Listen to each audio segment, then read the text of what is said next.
Hola, muy buenas noches, bienvenidos, gracias por acompañarnos.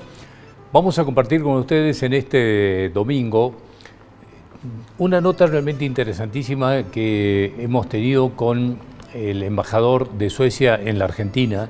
Hemos estado hablando de minería. Va a haber un seminario importantísimo que se va a desarrollar en Buenos Aires, del que van a poder participar absolutamente todo lo que esté relacionado con la minería. Quienes puedan asistir presencialmente lo van a poder hacer, pero también desde Salta, quienes estén vinculados al tema de la minería o interesados en el tema de la minería, van a poder seguirlo en directo por el canal de YouTube de la Embajada de Suecia. Hemos estado hablando con el embajador porque los temas que se van a plantear ahí son realmente interesantes. Suecia es un país que ha tenido un importantísimo desarrollo gracias a la minería. Y cómo han logrado sustentabilidad y cómo han logrado que la minería no afecte el medio ambiente. Este gran debate que hay siempre detrás del tema de la minería, o cada vez que hablamos de minería, surge todo esto. Incluso en esta charla con el embajador de Suecia se ha hablado de la relación de las empresas mineras y del sector minero con algunos pueblos originarios de aquel país, de Suecia. Todos temas relacionados y temas de los que habitualmente tenemos que hablar nosotros cada vez que hablamos de minería.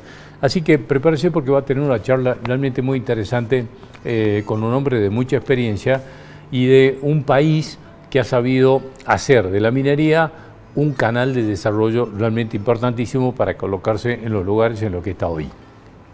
Va a venir a charlar con nosotros la doctora Sonia Escudero. Dos temas vamos a tratar con ella. Ha trabajado muchísimo ella para que tengamos hoy en la Argentina la figura del femicidio. Y este último acontecimiento realmente tremendo que todavía tiene repercusiones y del que tenemos que seguir hablando, como es este triple crimen en Florencio Varela, en la provincia de Buenos Aires, que está muy vinculado al narcotráfico.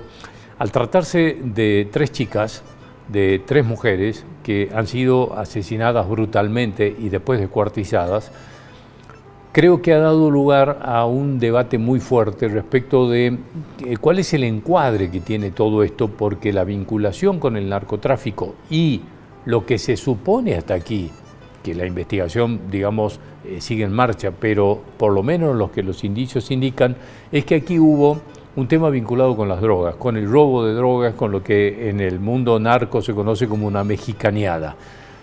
¿Cuánto de esto tiene vinculación con la figura del femicidio? Porque en la provincia de Buenos Aires se empiezan a hablar de narcofemicidio.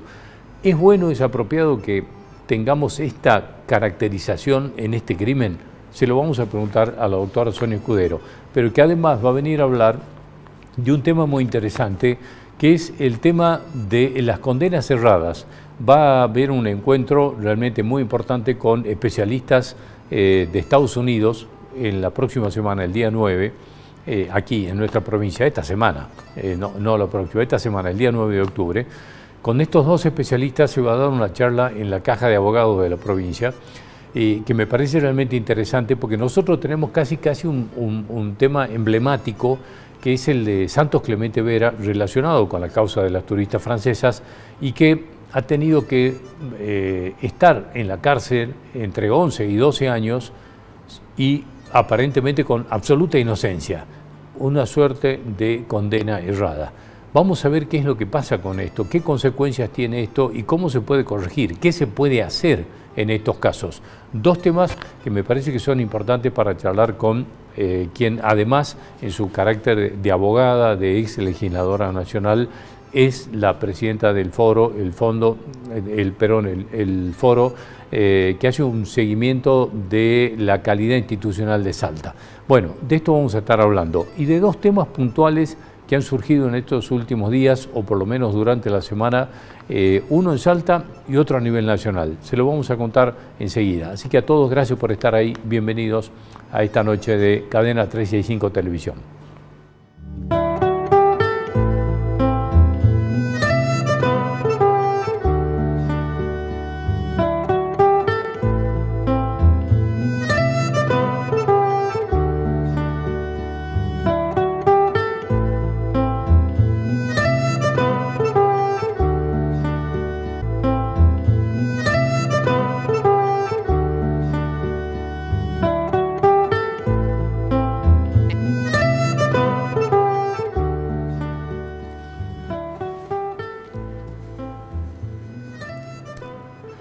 Tuve la oportunidad de charlar con el embajador de Suecia en Profesional en la radio. Hemos hablado de minería fundamentalmente porque va a haber un seminario en Buenos Aires realmente muy interesante y me pareció apropiado compartirlo con ustedes porque en Salta estamos permanentemente hablando de minería e independientemente de lo que es la temática de este seminario, que va a abordar muchos de los temas que nos planteamos en Salta, que discutimos, que generan polémica relacionados con la actividad minera.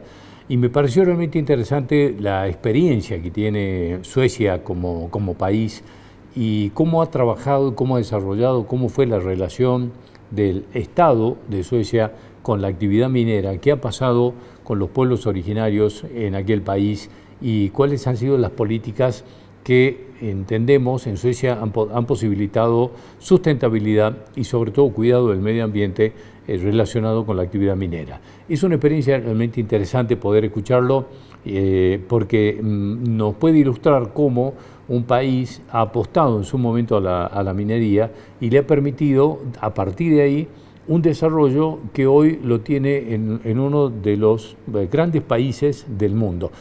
Escuche, él es el embajador, se llama Thorsten Eriksson, es el embajador de Suecia en la Argentina y conversaba con nosotros en Profesional en estos términos. Muy buenos días y gracias por la invitación. Bueno, queríamos interiorizarnos un poco sobre esta actividad que nos parece realmente importantísima. La queremos destacar porque Salta atraviesa un momento importante con la actividad minera, que se ha constituido en un eje principal de la economía de nuestra provincia, y queríamos tener más detalles sobre lo que va a ocurrir en este seminario del 7 de octubre. Bueno, muchas gracias por la pregunta. Y la idea es de compartir experiencias suecas del sector minero acá en Argentina para discutir temas que afectan a la minería no solo en Argentina, sino en el nivel global, que son los asuntos relacionados a qué tecnologías hay para hacerlo de la manera más eficiente, pero tal vez sobre todo cómo desarrollar la minería en una manera la más sustentable posible, es decir, sin efectos negativos para el medio ambiente, para las comunidades, etcétera, sino que se puede desarrollar las ventajas de la manera más grande posible de la minería para el desarrollo de todo el país o de toda la provincia en el caso de Salta. Bueno, se va a plantear en este seminario lo que es la experiencia sueca en esta materia precisamente y en estos temas que nos está marcando. Bueno, la verdad es que Suecia es tal vez más conocido como un país industrial, pero la industria sueca empezó con la mina y con la minería, y por eso Suecia ha sido un país minero por 1000 años, y muchas de las industrias suecas nacieron o del uso de los productos de las minas, que es el acero en nuestro caso, o bien porque suministraban máquinas, vehículos, otros servicios, etcétera, para el uso en las minas. Así que Suecia tiene una gran experiencia con estas actividades, y la idea es de compartirlo y sobre todo compartir un poco qué es la competencia minera ahora en Suecia, porque siempre hay un desarrollo en términos de tecnología y de cuidado ambiental, etcétera, y eso quisiéramos compartir con nuestros amigos en Argentina. Uh-huh. Embajador, usted entiende, y por la experiencia de su país, se lo consulto particularmente, ¿cree que se ha roto esta suerte de dicotomía que existía siempre entre la minería, como que era imposible una minería y la preservación del medio ambiente, eran como absolutamente incompatibles? Digamos, ¿eso se ha logrado romper esa dicotomía? Bueno, yo diría que no hay ninguna razón por qué debe haber una dicotomía. Lo que sí hay que discutir, y por eso los procesos democráticos son muy importantes, es discutir el equilibrio, digamos, porque si uno abre una mina, eso va a afectar el medio ambiente, pero también va a crear empleos, va a crear ingresos, etcétera. Así que hay que manejar los riesgos sociales y medioambientales, pero no debería haber una dicotomía, sino que debería poderse establecer un equilibrio entre varios intereses, y por eso los procesos democráticos son clave. Bien, y hablando de esto, digamos, en el caso de los procesos democráticos, van a volcar en este seminario la experiencia legislativa y lo que ha sido el marco legislativo y legal para la actividad minera, digamos, en esto del rol del Estado y de la minería en ese equilibrio que nos parece, por lo menos en nuestro caso, tan necesario. ¿Cuál es qué es lo que pasa en Suecia? Bueno, justamente es uno de los temas que van a surgir en este seminario, y yo no diría que sin complicaciones en Suecia tampoco. Nuestras provincias mineras más importantes también son las provincias donde hay un pueblo indígena, los Sami, que tienen sus culturas, su vida tradicional, que es un poco nómade, y eso crea algunos asuntos para discutir relacionado con la explotación minera. Y siempre hay que buscar el equilibrio entre varios intereses, tanto en Suecia como en otros países. Y eso sí es un tema que va a surgir en nuestro seminario.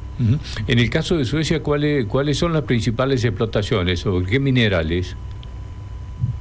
El hierro es lo más importante. Suecia provee el 90% del hierro que se excava en toda Europa. Pero también hay muchos otros minerales, hay un poco de plata, hay níquel, hay zinc, etc. Y la mayoría está en el norte, en el extremo norte, cerca del círculo polar, pero también hay en otras zonas del país. ¿Cómo ha cambiado en su experiencia, cómo ha cambiado la tecnología, la utilización de la tecnología en la actividad minera? ¿Para qué cosas ha servido? ¿Para qué cosas entiende que puede no haber servido? ¿O cómo le ha permitido evolucionar a la actividad? Bueno, primero en Suecia las minas son casi todos subterráneos. Así que es mucho más complicado que una mina que está en el abierto. Y eso significa que ahora con las tecnologías de automatización y de electrificación hay grandes potenciales para eficiencia y también una mejor economía. Porque un gran problema en las minas subterráneas es justamente la electricidad, el combustible para los vehículos y máquinas, el calor que generan, la polución del aire que generan, etc. Y toda la electricidad hay que distribuir, hay que poner cables hasta 1000 metros abajo de la tierra para suministrar la electricidad. Y también hay que sacar calor o bien tener una ventilación, aire acondicionado, etc. Ahora con electrificación eso genera mucho menos problemas relacionados con el combustible, con el calor, con calidad de aire en la mina. Así que tiene efectos muy positivos para la economía y tanto para el medio ambiente y para el ambiente laboral en la mina misma. Además, automatización, que significa que una persona puede excavar una mina, pero estando en una casa en la superficie, manejándolo por una pantalla casi como un juego de computadora. Embajador, ¿cómo está viendo a la minería en la Argentina? Digamos, con la experiencia que usted tiene de lo de su país, ¿cómo está viendo el desarrollo de la minería en la Argentina y qué potencialidad le ve? Lo veo muy interesante. Es evidente que hay un gran potencial en Argentina, que hay muchos yacimientos de varios minerales. Se puede hacer la comparación con Chile, que ha desarrollado su sector minero muy exitosamente y bueno, comparte la misma cadena de sierra con Argentina, así que hay un gran potencial, por supuesto, y ahora notamos también que hay grandes inversiones que se están lanzando, por ejemplo, bajo el sistema RIGI. Así que yo veo un gran potencial y también un gran potencial para la tecnología sueca de ayudar en este desarrollo. Bueno, cuéntenos un poco sobre este seminario, un poco el temario, quiénes van a ser los expositores. Bueno, va a venir por la primera vez en mucho tiempo expertos desde Suecia, un académico que viene de la Universidad Tecnológica de Luleå, que está en el extremo norte de Suecia y que tiene un poco una especialización en la minería. Va a venir gente del Instituto Medioambiental de Estocolmo, Stockholm Environment Institute, que están realizando ya un proyecto en la provincia de Salta relacionado al manejo de agua en los proyectos de extracción de litio. Y también va a venir otra persona de Suecia y hemos invitado a subsecretarios, a autoridades nacionales y provinciales acá en Argentina, por supuesto el sector privado, empresas suecas y también empresas extractivas que ya están presentes en el país, así que creo que habrá una buena asistencia en el seminario. ¿Quiénes pueden participar? Cuéntenos, ¿hay alguien que puede llamar que esté interesado en esto, que nos puede estar escuchando en este momento, o está, digamos, limitado a quienes se invite desde la organización? Bueno, si hay alguien que quiere participar físicamente, se puede poner en contacto con la Embajada de Suecia en Buenos Aires, pero también habrá la posibilidad de seguir todo el seminario en YouTube, siguiendo el canal de la Embajada. Perfecto. Embajador, le agradecemos mucho habernos atendido en la mañana de hoy y darnos información al respecto de esto que me parece que es importantísimo para lo que está pasando con la actividad minera en nuestra provincia. Así que muy agradecidos de que nos haya atendido. Al contrario, muchas gracias a ustedes. Hasta cualquier momento. Muchas gracias.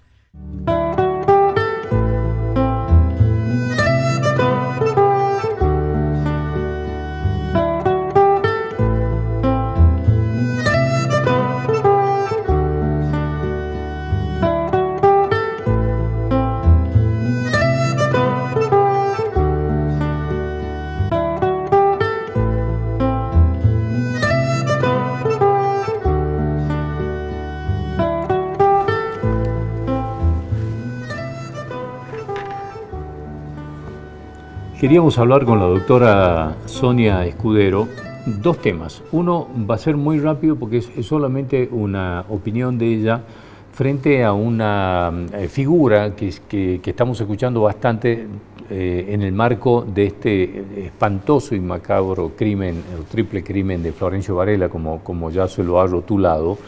Se empieza a hablar de narcofemicidio. Bueno, como ella ha trabajado muchísimo el tema del femicidio, persona que conoce muchísimo el tema, vamos a aprovechar que está con nosotros para pedirle su opinión respecto de si está bien utilizar esta categoría. Pero nos vamos a concentrar en una jornada muy especial que vamos a tener en esta próxima semana, el día 9, donde se va a tratar un tema muy interesante, que es el tema de los fallos de la justicia que están claramente errados.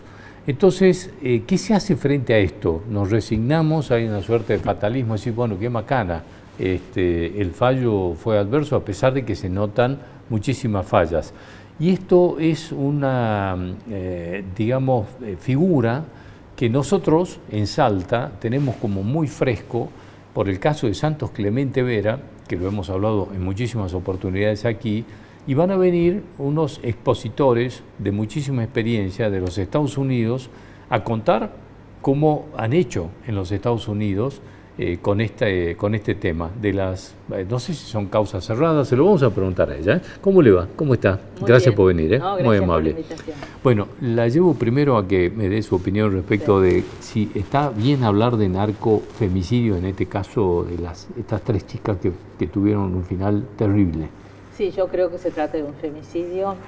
Digamos, a los efectos del Código Penal no tiene ninguna importancia cómo lo caratulemos, si lo caratulamos femicidio o no, porque el Código Penal no usa la palabra femicidio. El Código Penal ha incorporado como una figura agravante el asesinato de mujeres por el hecho de serlos, pero también está el asesinato con alevosía. O sea que en este caso es un homicidio agravado y tiene obviamente la pena de prisión perpetua. ¿Por qué digo que es femicidio? Porque aquí hay un desprecio hacia las mujeres. Y vemos también en la investigación ese desprecio, porque ahora lo que sale a la luz son las cosas malas que ellas estuvieron haciendo, ¿no? Como que se merecían este castigo porque hicieron, buscar la culpa en la mujer y no realmente en esta atrocidad de violencia a la que no estamos acostumbrados en la Argentina. Hay un ensañamiento porque son mujeres, hay un desprecio porque son mujeres, hay una cosificación de las mujeres, hay un ensañamiento especial porque aquí las torturaron y se filmaron las torturas. Se transmitieron en directo, eso claro, es una cosa aberrante. Eso es obviamente femicidio. Nunca lo habíamos visto en ningún crimen horrible contra hombres vinculados al narcotráfico, ¿no? Ajuste de cuentas, no vemos este ensañamiento con los cuerpos, como lo vimos en este caso. Bueno, nos queríamos sacar la duda de esto aprovechando sus conocimientos. Bueno, ¿qué hacemos con la justicia cuando falla de manera errada y nos quedamos ahí? ¿O no, nos resignamos? Yo hablaba de una suerte de fatalismo, o algo se puede hacer. Y estas jornadas que se van a desarrollar en Salta, de las que le voy a pedir que nos cuente, van a tratar este tema.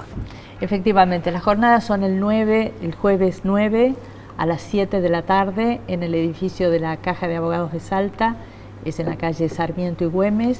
Es una jornada abierta, no hay que ser abogado para ir, a toda persona que le interese mucho este tema, es un tema de gran interés. Las condenas erradas, las condenas injustas, suceden en todas partes.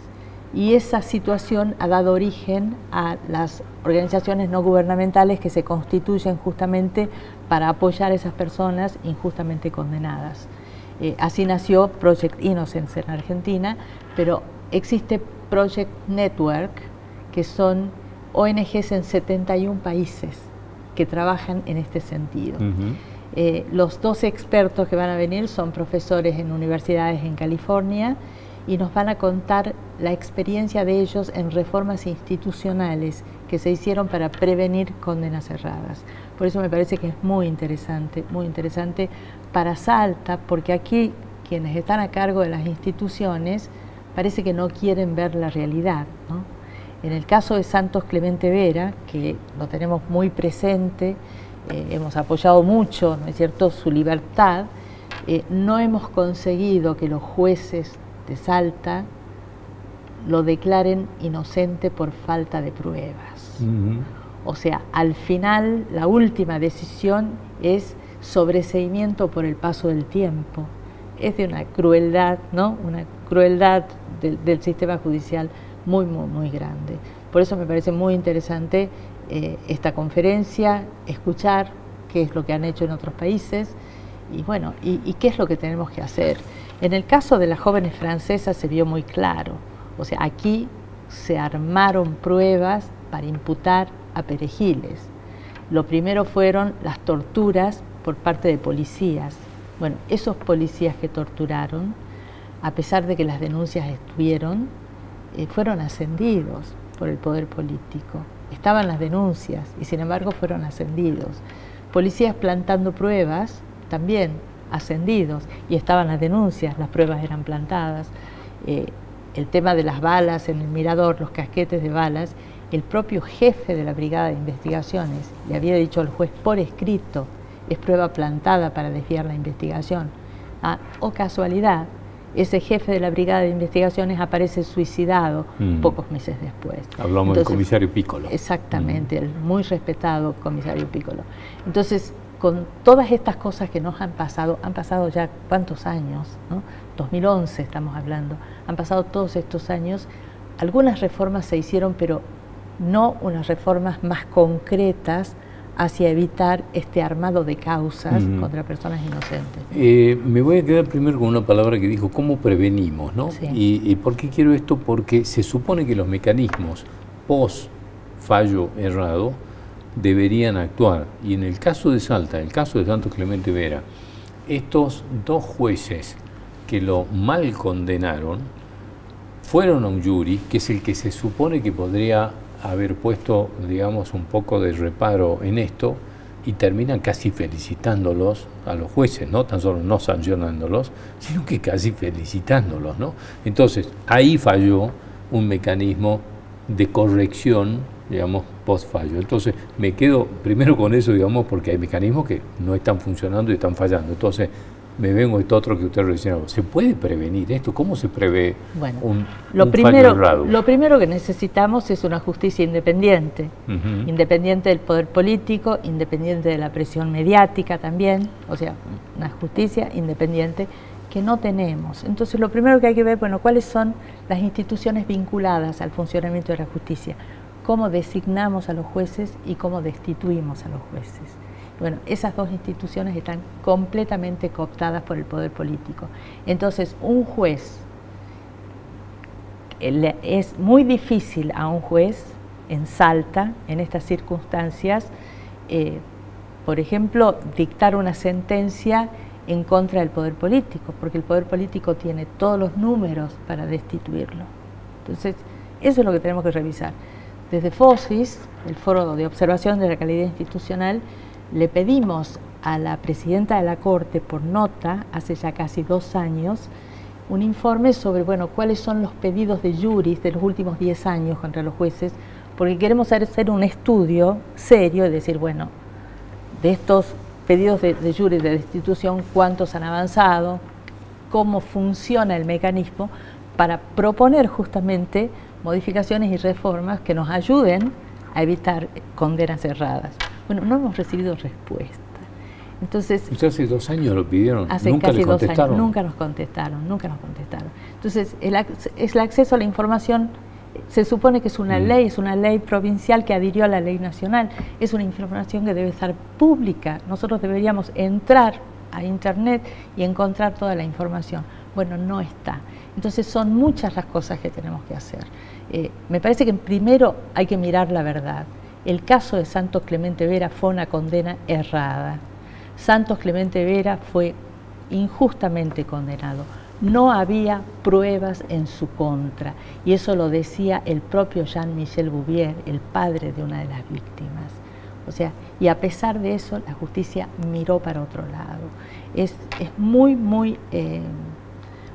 duro ver, ¿no?, que haya esa indiferencia, Es decir, que tenemos alguna esperanza en estos casos que va a plantear esta gente que va a venir, de que hay mecanismos para prevenirlo a esto.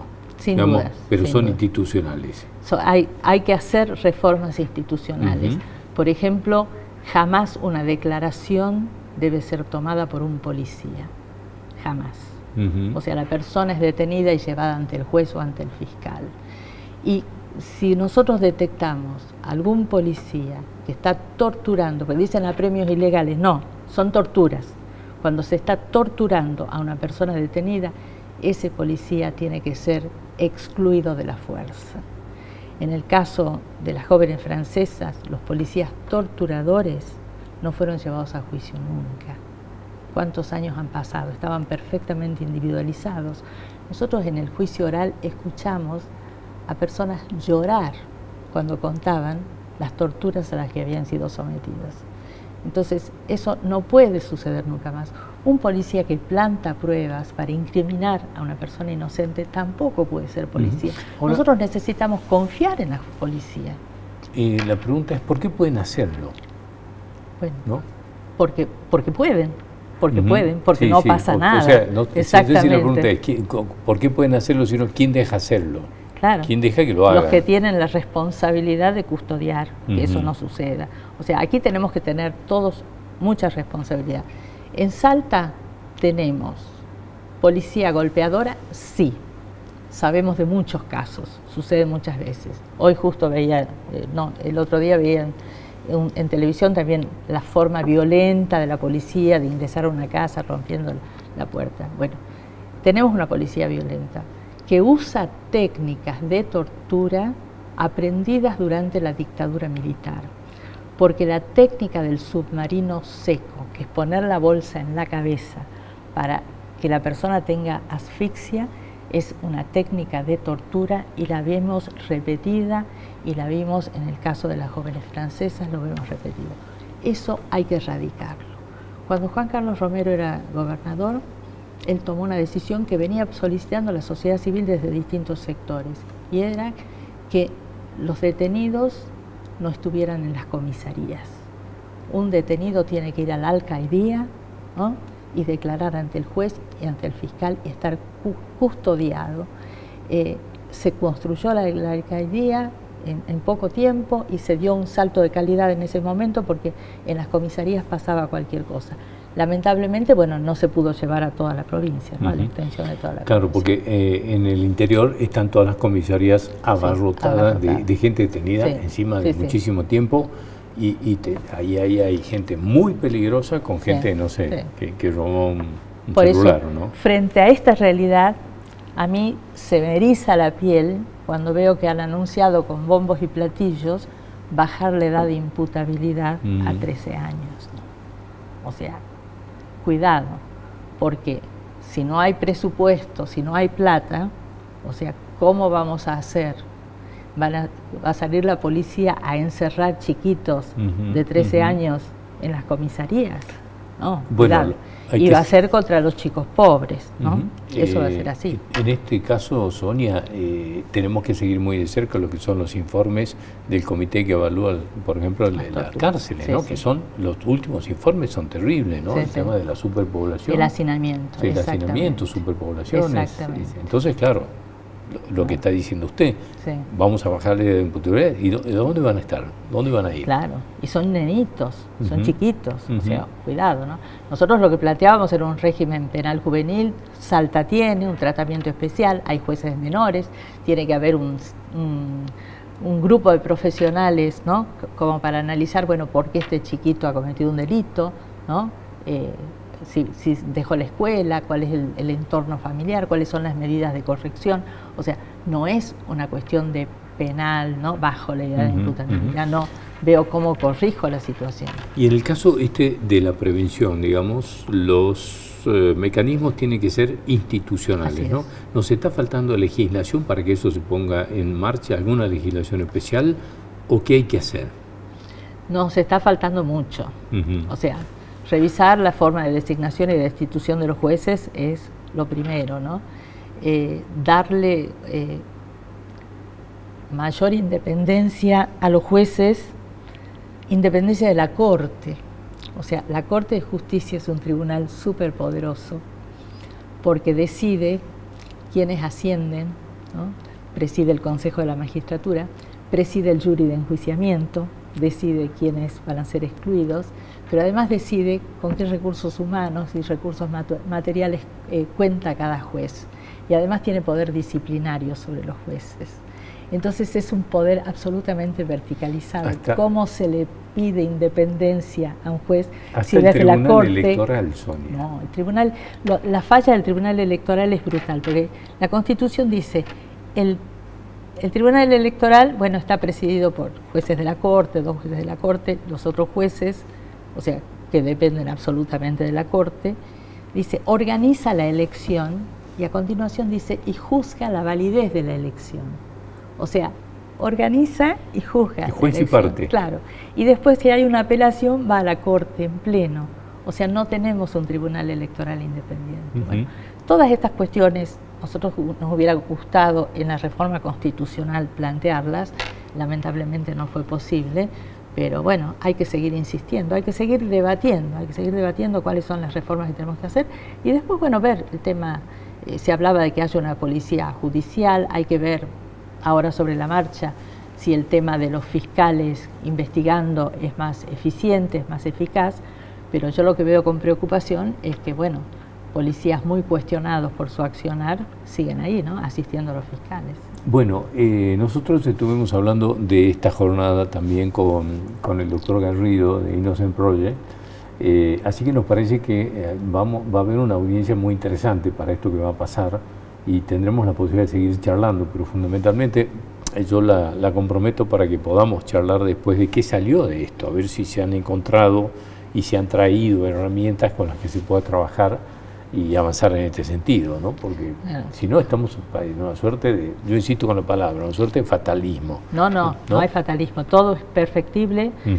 Lo primero es tomar conciencia. ¿Necesitamos perfeccionar? Sí, necesitamos. Ahora, si los jueces dicen que está todo bien, bueno, no es así, no es así. Miremos la realidad, aceptemos el problema y veamos cómo solucionarlo. Me queda la sensación de que hay cosas que merecerían una reforma constitucional en algunos aspectos, ¿no? O sea, que tengan rango constitucional algunas cosas. Algunas cosas hay que corregir en la Constitución. Por ejemplo, en la Constitución Nacional se habla del Consejo de la Magistratura y del Jurado de Enjuiciamiento, pero no se habla de la composición. La Constitución de Salta dice, está compuesto por... Entonces, es rígido, eso no se puede cambiar si no es por una reforma constitucional. Y eso fue, digamos, la pérdida de oportunidad, ¿no?, de lo sucedido en el 2021. Bueno, tendremos la oportunidad de seguir charlando de esto. Sin duda, así que le agradezco mucho haber venido. Gracias por la invitación. Hasta cualquier momento. Gracias. Volvemos enseguida. Vamos a estar hablando de dos acontecimientos, dos videos que han marcado un poco la semana que terminó en materia política. Ya volvemos.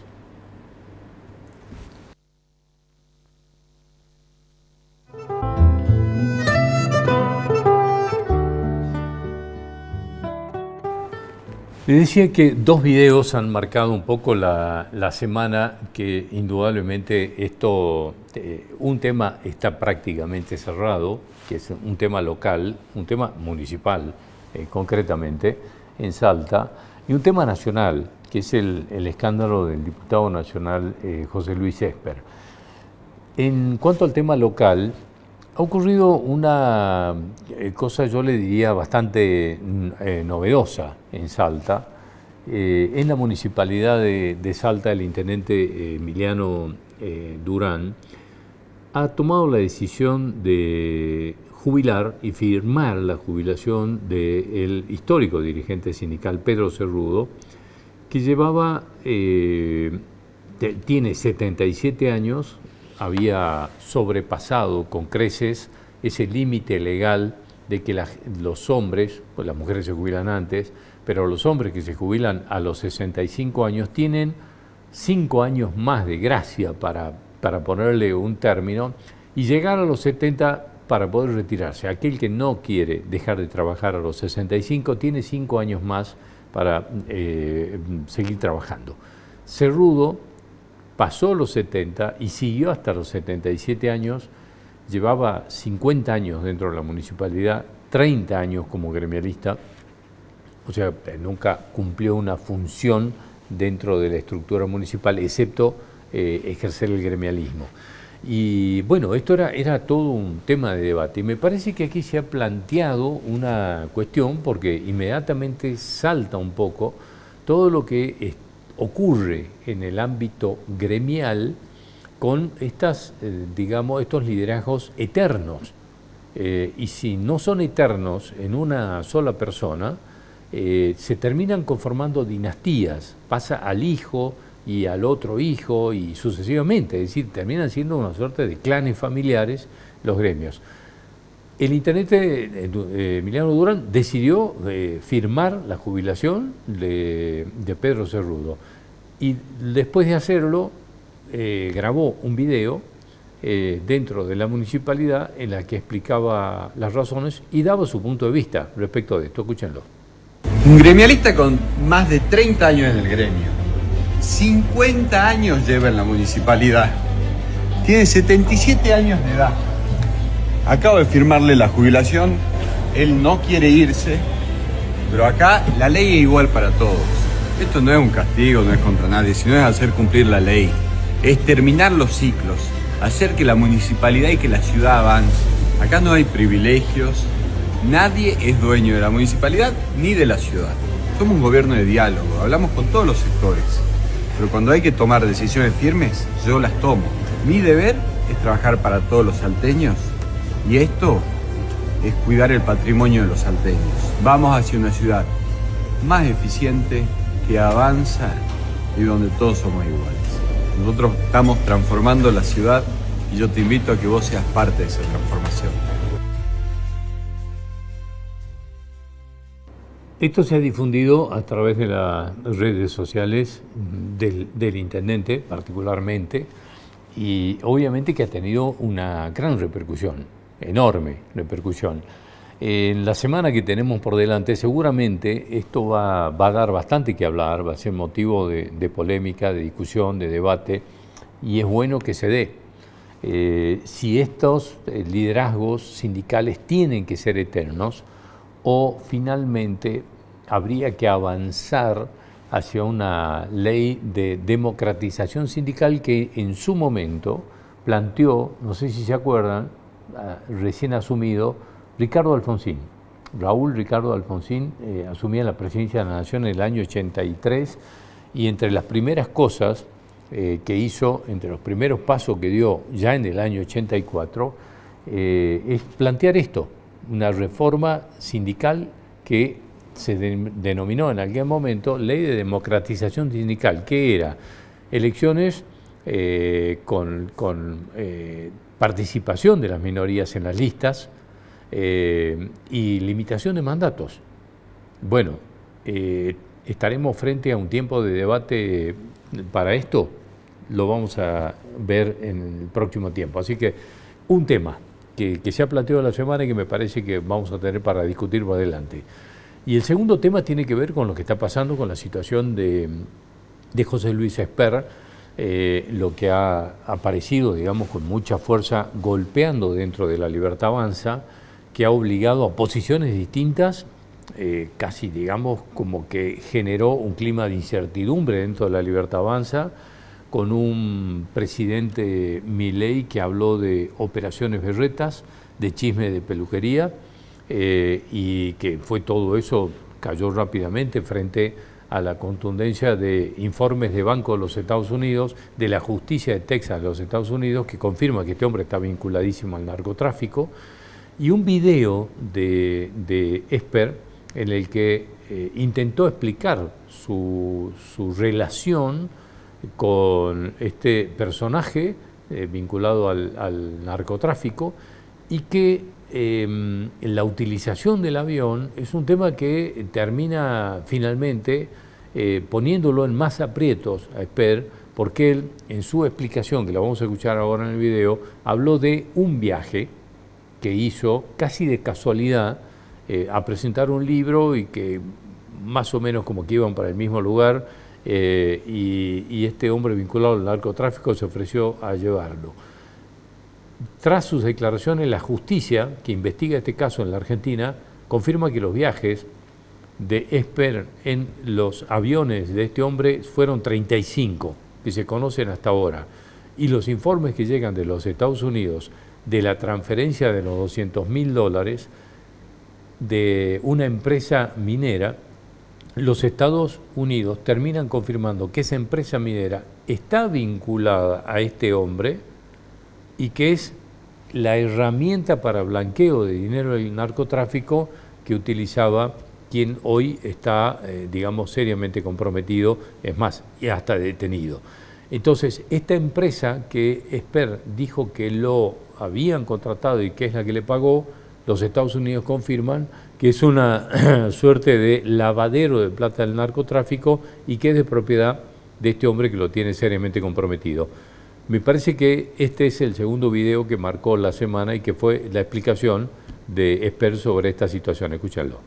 En la necesidad de hablarle a todos los argentinos de frente y con total sinceridad. Ante las noticias que han trascendido a partir de la denuncia del candidato a diputado kirchnerista Grabois, me siento en la obligación de darles una explicación sobre asuntos de mi actividad privada antes de ser funcionario público. Porque nosotros somos distintos, no somos como ellos. Ya dije cómo conocí al señor Machado.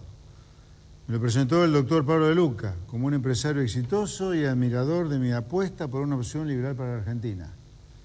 A comienzo de 2019, Federico Machado me propuso presentar mi libro La Sociedad Cómplice en Viedma, su ciudad natal. Ofreció llevarme en su avión, acepté y se lo agradecí públicamente. Ese mismo año decidí involucrarme en política y me postulé como candidato presidencial. Nunca había participado de una elección y no tenía ni idea de cómo era el detrás de la escena de la política. En ese momento las ideas de la libertad, después de muchos años, volvían a sonar fuerte en Argentina y se me acercaron muchas personas. Federico Machado fue uno de ellas, al igual que quienes nos prestaron el sello electoral con el que competimos. Repito, Machado fue uno de los tantos que ayudaron en la campaña de 2019. Además, Machado me dijo que una empresa minera vinculada a él necesitaba de mis servicios como economista. Me contactó entonces el señor Iván Morales de la empresa Minas del Pueblo de Guatemala. Tuvimos una reunión hacia mediados de 2019. Lo que me solicitó fue asesoramiento sobre distintos proyectos que tenían y sobre todo consejo para reestructurar la deuda de la empresa que estaba activa y que tenía pocos años de existencia.